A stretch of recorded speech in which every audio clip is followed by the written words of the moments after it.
Hello students. आज जो अपन topic कर रहे हैं this is a dissolution topic और इसमें लिखा है when balance sheet is not given in the question. Balance sheet जो है वो क्वेश्चन में गिवन नहीं हो तो आप क्वेश्चन कैसे करेंगे। इसके लिए हम डीके गोयल का इलस्ट्रेशन नंबर 20 जो है वो ले रहे हैं।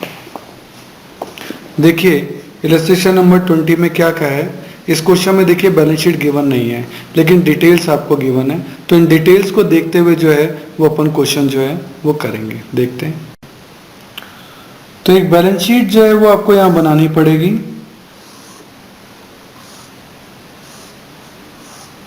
ये लायबिलिटी साइड है, ये एसेट साइड है, ये लायबिलिटी के अमाउंट है, ये एसेट्स के अमाउंट है और ये आप बैलेंस शीट बना रहे हैं। क्वेश्चन में देखना पड़ेगा जिस भी डेट को आप बैलेंस शीट बना रहे हो वो डेट आप यहाँ लिख सकते हो। सही है।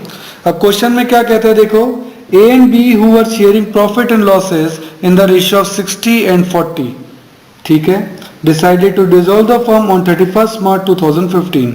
तो हम ये जो बैलेंस शीट बना रहे हैं 31 मार्च 2015 को बना रहे हैं, जो भी डेट होगी। On which date sum of the balances were as follows. A की कैपिटल दे रखी है 2,40,000, तो ए इज कैपिटल 2,40,000। बी की कैपिटल डेबिट बैलेंस दे रखी है, इसका मतलब वो एसेट है, तो बी की कैपिटल आपकी यहाँ आ जाएगी 25,000 क्योंकि वो डेबिट बैलेंस है। एसेट डेबिट होते ही वो एसेट बन जाती है। पी एंड एल का भी डेबिट बैलेंस है तो वो भी आपकी एसेट्स ही है, तो पी एंड एल भी डेबिट है, वो भी यहाँ आ जाएगा। कैपिटल भी यहाँ आ गई। डेबिट जो भी होगा वो एसेट्स में आएगा और वो है आपकी 30,000। देन आपको दे रखे ट्रेड क्रेडिटर्स, क्रेडिटर्स आपको दे रखे हैं 40,000। देन लोन फ्रॉम मिसेज ए, आपने एक लोन ले रखा है, किससे ले रखा है, मिसेज ए से। लायबिलिटी हो गई आपकी 20,000 रुपए की। और कैश एट बैंक, जो बैंक का बैलेंस है आपका, वो आपको 15,000 आपको दे रखा है। सही है। तो इस तरीके से, और नीचे दे रखा है द एसेट्स, ये तो आगे की इंफॉर्मेशन है, बैलेंस शीट की इंफॉर्मेशन नहीं है, एडजस्टमेंट दे रखे हैं। तो अब हम क्या करेंगे कि सबसे पहले लायबिलिटी साइड का टोटल करेंगे। लायबिलिटी साइड का टोटल आपका आ रहा है 3 लाख। तो जब लायबिलिटीज का टोटल 3 लाख है तो ऑब्वियस है कि एसेट्स का टोटल भी कितना आना चाहिए, 3 लाख आना चाहिए। लेकिन ये तो 25 एंड 15, 40 एंड 30 केवल 70,000 ही बैठ रहा है। There is a difference of 230। ये 230 यहाँ शॉर्ट पड़ रहा है, इसको एज्यूम किया जाएगा कि ये आपकी सन्ड्री एसेट्स हैं जो कि बैलेंसिंग फिगर में निकली हैं। तो जब भी एसेट साइड आपकी शॉर्ट पड़ जाएगी तो आप उसे क्या मानेंगे, सन्ड्री एसेट। सन्ड्री एसेट का मतलब है वेरियस टाइप ऑफ एसेट। अब इसमें डेटर भी है, बीआर भी है, लैंड भी है, बिल्डिंग है, सब है। अब हमें नहीं पता ना कितनी है, दैट्स वाई हमने इसको सन्ड्री एसेट्स ले लिया और 2,30,000 यहाँ आपका दिखा दिया। अब बैलेंस शीट आपके पास प्रिपेयर है, देन अब आप क्वेश्चन को आगे बढ़ा सकते हो। तो बैलेंस शीट क्वेश्चन में मिसिंग थी तो बैलेंस शीट अपन ने इस तरीके से बना ली। अब हम क्या बनाएंगे, अब हम बनाएंगे रियलाइजेशन अकाउंट। ठीक है, वही पुराना वाला प्रोसीजर रियलाइजेशन अकाउंट जो है वो आपका आ गया। ये रियलाइजेशन अकाउंट का फॉर्मेट अपन ने बना लिया। सबसे पहले सारी एसेट्स जो है इस बैलेंस शीट से आपको यहाँ लानी पड़ेगी, एसेट्स में एसेट्स को यहाँ लाना पड़ेगा। तो यहाँ लिखेंगे टू सन्ड्री एसेट्स, 2,30,000 की जो एसेट्स हैं वो आपके पास यहाँ लिख दी। देन लायबिलिटीज में आउटसाइड लायबिलिटी यहाँ सिर्फ क्रेडिटर है और एक लोन है, लोन भी मिसेज से ले रखा तो ये भी आउटसाइड ही कहलाएगा, वो भी यहाँ आ जाएगा। तो एक तो लिखेंगे बाय क्रेडिटर्स, और क्रेडिटर्स हैं आपके 40,000 के, और एक आपका लोन, ये भी आपकी आउटसाइड लायबिलिटी है और ये कितने का है, 20,000 रुपीज़ का। तो ये रियलाइजेशन से आपकी चीज़ें आ गई। अब आइए नीचे एडजस्टमेंट में कहता है the assets other than the cash at bank realise 190। कहता है बैंक को तो हमने नहीं बेचा, हाँ उसके अलावा जितनी भी एसेट्स थी वो हमने बेची हैं और उनको बेचने से पैसा मिला है। पैसा मिला है तो फ़ायदा है, रियलाइजेशन अकाउंट की क्रेडिट साइड में आएगा, ये क्रेडिट साइड है। तो एसेट्स को बेचा, पैसा आया तो लिखेंगे बाय बैंक। इससे कितने रुपये आए, 1,90,000। And all creditor were paid of less 5% discount. और कहते हैं जो भी हमारे क्रेडिटर्स थे, ऑल क्रेडिटर्स लिखा है, उसको रेड किया। ऑल का मतलब ये क्रेडिटर्स तो है, साथ में लोन भी तो क्रेडिटर्स हैं, ये भी तो हमसे पैसा मांगते हैं, इनको 5% पैसा कम पे किया। तो जब पैसा पे करेंगे तो ये आपके लिए लॉस है, तो वो डेबिट साइड में आएगा टू बैंक। तो क्रेडिटर 40,000 है, 5% कम करके इनको पे करेंगे, तो इनको पे करेंगे हम कितना 38,000। और लोन 20,000 है, इनको भी 5% पैसा हम कम पे करेंगे, तो इन लोन पे हम पेमेंट करेंगे कितना 19,000। तो 38 एंड 19 दैट इज 57,000। ये दोनों लाइबिलिटीज का पेमेंट भी हमने कर दिया। इसके अलावा रिलेशन एक्सपेंसेस भी है 4,000, वो भी आप चाहो तो इसी में ही दिखा दो, एक्सपेंसेस हैं आपके 4,000 है ना, ये भी टोटल इसी में कर दो, दैट कम्स टोटल 61,000। वो एक्सपेंसेस भी हमने टू बैंक में यही दिखा दिए। अब आगे लिखता है prepare realisation account, capital account and bank account. But realisation account को बनाने से पहले हमको क्या बनाना पड़ा, बैलेंस शीट जो है वो बनानी पड़ गई, क्योंकि क्वेश्चन में वो मिसिंग थी। अब आप डेबिट साइड का टोटल करें। डेबिट साइड का टोटल जो आपका आ रहा है वो आ रहा है 2,91,000। तो ऑब्वियस है क्रेडिट साइड का टोटल भी कितना आना चाहिए 2,91,000, लेकिन हम देख रहे हैं कि ये तो कम आ रहा है, यहाँ डिफरेंस आ रहा है 41,000 का। इसका मतलब डेबिट साइड ज़्यादा है, क्रेडिट साइड कम है। तो रिलेशन अकाउंट में जब भी ऐसा होता है डेबिट साइड ज़्यादा है यानी खर्चे ज़्यादा है, तो ये आपके लिए लॉस हो गया। तो हम यहाँ लिखेंगे बाय पार्टनर्स कैपिटल अकाउंट ए और बी के अंदर ये लॉस 60% और 40% के रेशो में डिस्ट्रीब्यूट हो जाएगा। That comes 24,600 and 16,400। ये अपना रियलाइजेशन अकाउंट जो है वो बन गया। नाउ इसका हम क्या बनाएंगे, कैपिटल अकाउंट।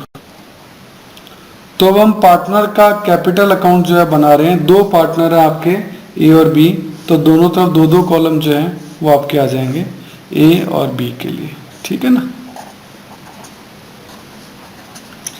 अब पार्टनर कैपिटल अकाउंट में सबसे पहले आप क्या लिखते हैं, पार्टनर कैपिटल अकाउंट में सबसे पहले आप लिखते हैं बैलेंस। तो अब यहाँ लिखेंगे बाय बैलेंस बीडी, ठीक है। तो लाइबिलिटीज में अगर अपन देखें तो केवल ए का बैलेंस दे रखा है 240, तो यही क्रेडिट साइड में जा सकता है। इसका बैलेंस कितना आ गया 2,40,000।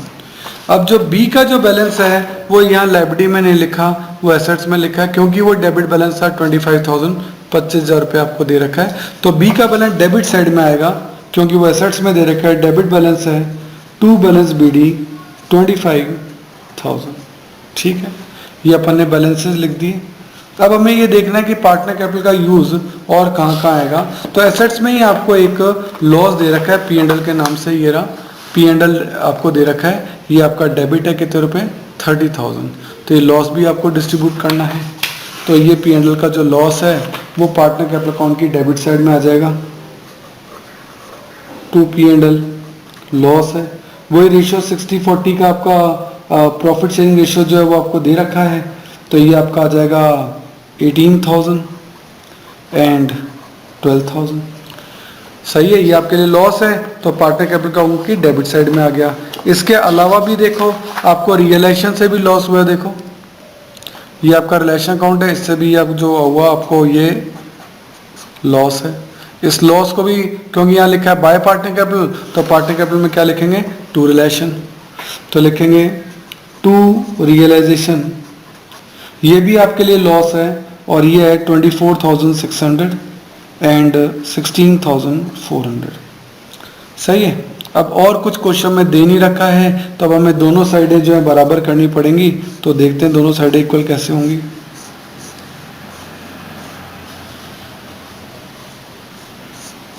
इसकी तो एक ही तो क्रेडिट साइड ज़्यादा है, इसका टोटल है 240, तो यहाँ भी 240 आना चाहिए, लेकिन यहाँ 240 बैठ नहीं रहा, तो यहाँ डिफरेंस आ रहा है 197,400।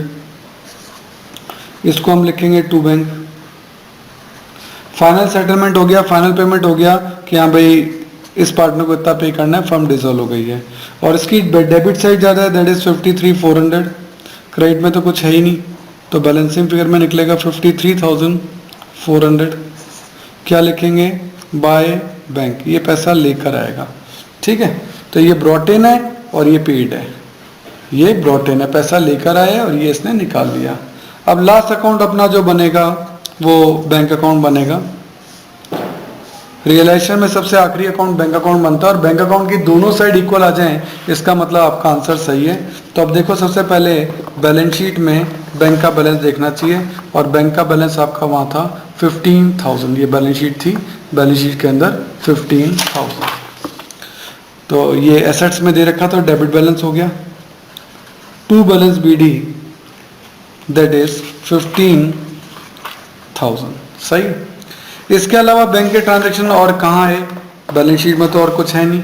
रियलाइजेशन को देखें, रियलाइजेशन में हम देखें तो हमने यहाँ बाय बैंक लिखा है 190, तो रियलाइजेशन में लिखा है बाय बैंक, तो बैंक में लिखेंगे टू रियलाइजेशन, तो बैंक में लिखेंगे टू रियलाइजेशन 1,90,000। देन रियलाइजेशन में आपने लिखा है टू बैंक 61,000, तो बैंक में लिखेंगे बाय रिलेशन 61,000। फिर एक एक कैपिटल अकाउंट में आपने यहाँ लिखा है टू बैंक, तो बैंक में क्या लिखेंगे? By relation 1,97,400। और पार्टनर कैपिटल की क्रेडिट साइड में आपने यहाँ लिखा है बाय बैंक 53,400, तो बैंक में लिखेंगे सॉरी, यहाँ आपने लिखा था 197,400, ये ए के कॉलम से लिखा था, तो यहाँ लिखेंगे बाय एस कैपिटल अकाउंट। और यहाँ बी के कॉलम में बाय बैंक लिखा है, तो बैंक में हम लिखेंगे टू बीस कैपिटल अकाउंट। क्रॉस एंट्री और कुछ भी नहीं है, ये अपनी सारी क्रॉस एंट्री बैंक अकाउंट के अंदर आगे की कहाँ कहाँ आपका बैंक का जो बैलेंस है वो आपका रहा है। सही है। नाउ अब हम जो है पूरा कर चुके हैं, अब इसको टोटल करते हैं। अब हम देख रहे हैं कि दोनों साइडों का जो टोटल है वो हमारा इक्वल आ रहा है। इस साइड का टोटल आ रहा है 2,58,400 और इस साइड का टोटल भी आ रहा है 2,58,400। जब दोनों साइडों का टोटल आपका इक्वल आ गया है, इसका मतलब आपका आंसर एकदम सही है। सही है। तो ऐसे क्वेश्चन में एडिशनल चीज़ क्या आ गई, क्योंकि क्वेश्चन में ये बैलेंस शीट मिसिंग थी, तो पहले आपको ये बैलेंस शीट बनानी पड़ेगी, उसके बाद आप क्वेश्चन को नॉर्मल तरीके से आगे कंटिन्यू करेंगे, यानी realisation account, then partner capital account और देन सबसे लास्ट में बैंक अकाउंट। ये आपका तरीका रहेगा। Okay, thank you.